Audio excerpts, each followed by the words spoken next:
The story opens in the suffocating heat of Thailand, where Billy Moore, a young British boxer, is trying to outrun his own self-destruction. He's far from home, surrounded by neon-lit streets, underground fight clubs, and the wrong kind of friends. Drugs have become his escape, and the people he trusts are more interested in profit than loyalty. What starts as reckless living quickly spirals into disaster when police storm his apartment during a sudden raid. The scene is chaotic, officers shouting in a language Billy barely understands, drawers ripped open, evidence bagged without hesitation. He tries to explain, to defend himself, but his words are useless in a place where he has no power and no influence.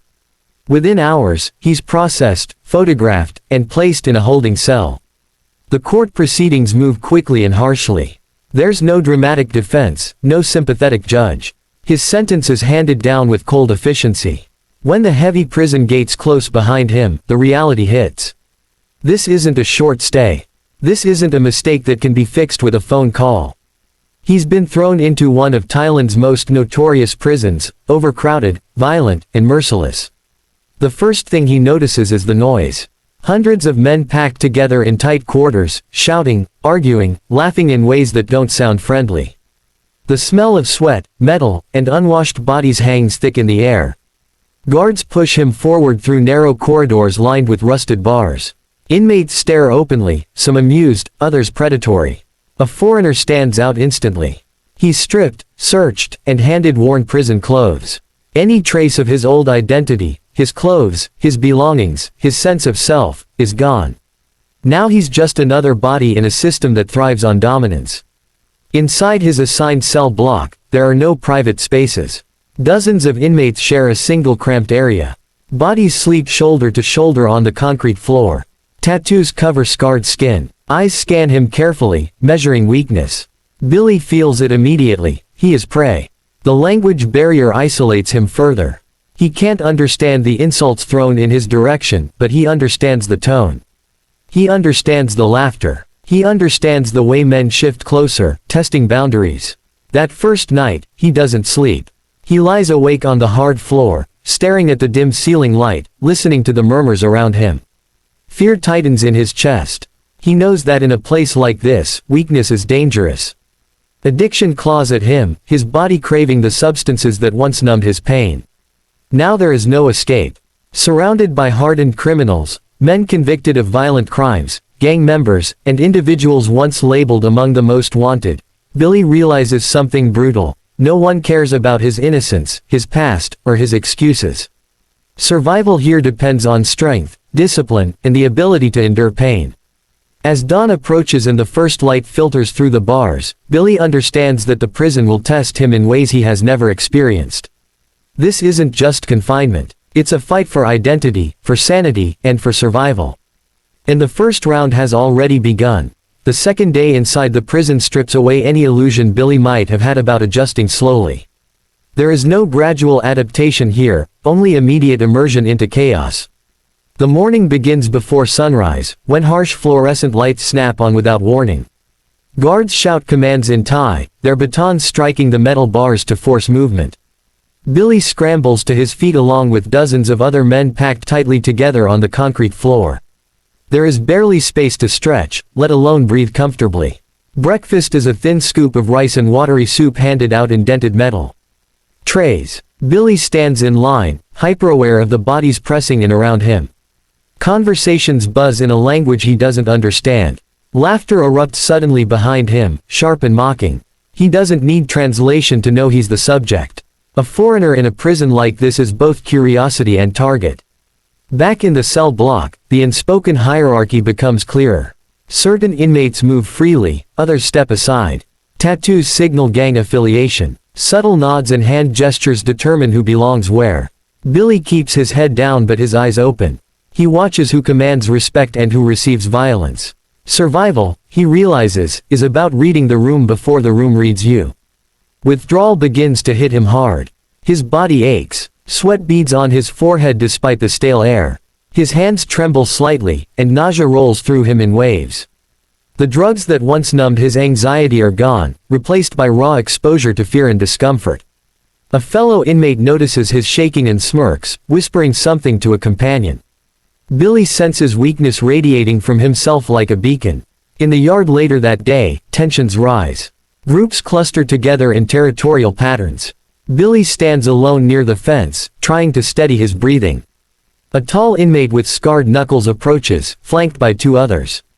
The message is clear even before words are spoken. They circle him slowly, testing his reaction.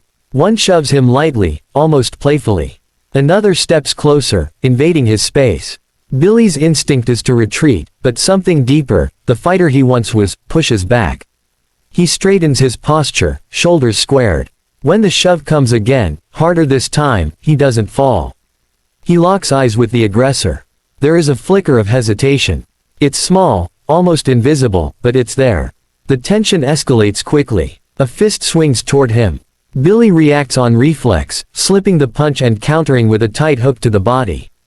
It's not flashy. It's efficient. The impact surprises his attacker more than it injures him. The yard goes momentarily quiet. Even the surrounding inmates pause to watch. The confrontation doesn't explode into a full brawl. Guards are already moving in, but the message has been sent.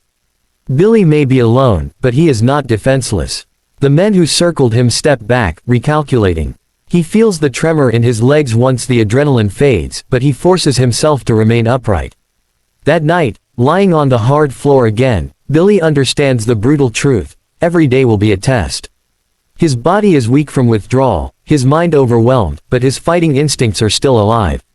If he can endure the physical pain and sharpen his discipline, he might carve out a space for himself in this unforgiving world. The prison hasn't accepted him, not yet. But it has noticed him. And in a place ruled by dominance, being noticed can be the first step toward survival. By the time the prison tournament is announced, Billy has already endured weeks of punishment, physical, mental, and emotional. Word spreads quickly through the cell blocks. Muay Thai fights will be held in the yard. For most inmates, it's entertainment. For some, it's a chance to gain status. For Billy, it feels like something more, a lifeline. Training begins brutally. There are no padded floors, no proper gloves, no sympathetic coaches. The prison gym is a concrete corner of the yard with a few worn-out heavy bags hanging from rusted chains. The air smells of dust and sweat. Fighters train under the watchful eyes of guards and gang members alike. Every punch thrown is both preparation and audition. Billy's body is still recovering from withdrawal. His ribs ache from earlier fights, and his knuckles are split open more often than healed. But inside the ring, something shifts. Muscle memory returns. The rhythm of breath and movement becomes familiar again. Jab, cross, elbow, knee. The language barrier that once isolated him disappears here. Fighting is universal. Other inmates begin to see him differently.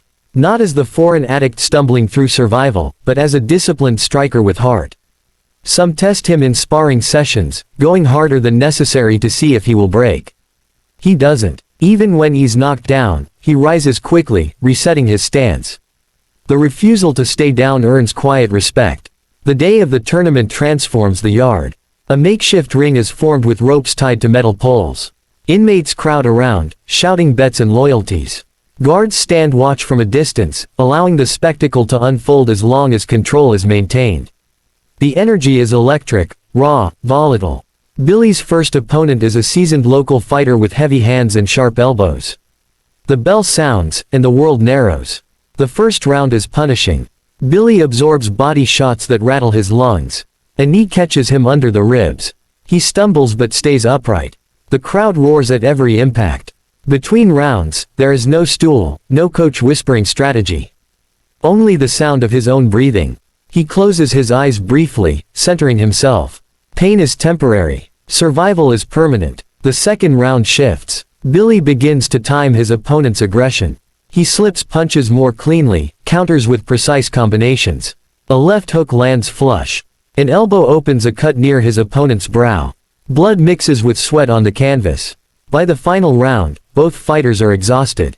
The yard is deafening. Billy digs deeper than he has since arriving in prison. He channels every ounce of fear, every sleepless night, every moment of humiliation into controlled aggression.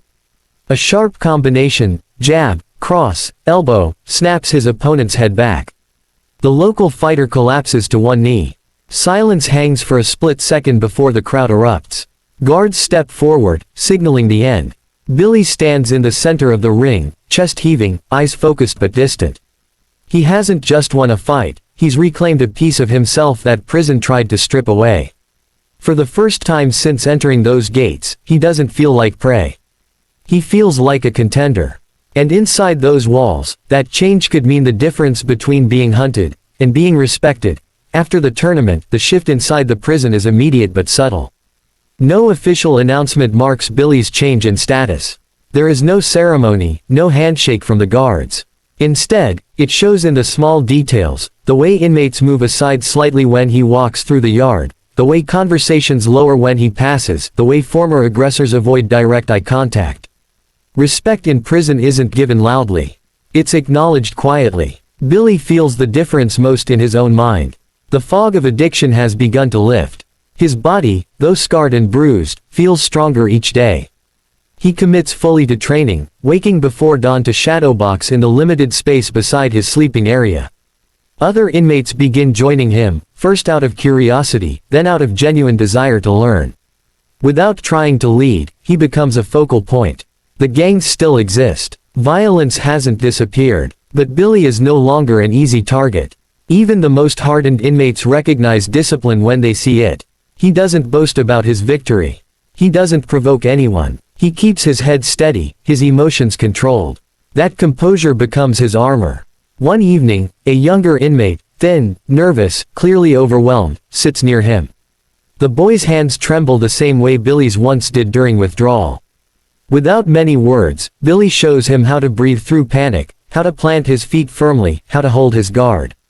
It's a small act, but in a place built on brutality, it carries weight. The prison remains unforgiving. Fights still break out. Punishments are still harsh. The overcrowded cells are still suffocating. But Billy's perspective has changed. He no longer measures each day by fear. He measures it by endurance. Each sunrise is another round survived. Each night is proof that he is still standing. He begins competing in more matches, earning not only better treatment but internal stability. Boxing becomes more than a way to gain protection, it becomes his structure, his therapy, his redemption. Sweat replaces drugs. Discipline replaces chaos. Pain becomes something he can control rather than something that controls him. Months pass. His sentence hasn't changed, and the walls remain high and impenetrable. Yet internally, something profound has shifted. The prison tried to reduce him to an addict, a foreigner, a victim. Instead, it forced him to confront himself stripped of excuses. One quiet morning before dawn, as faint light filters through the barred windows, Billy sits alone, wrapping his hands carefully for training. The yard is still empty.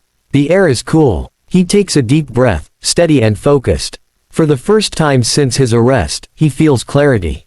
He is still incarcerated. He is still surrounded by men capable of violence. But he is no longer lost.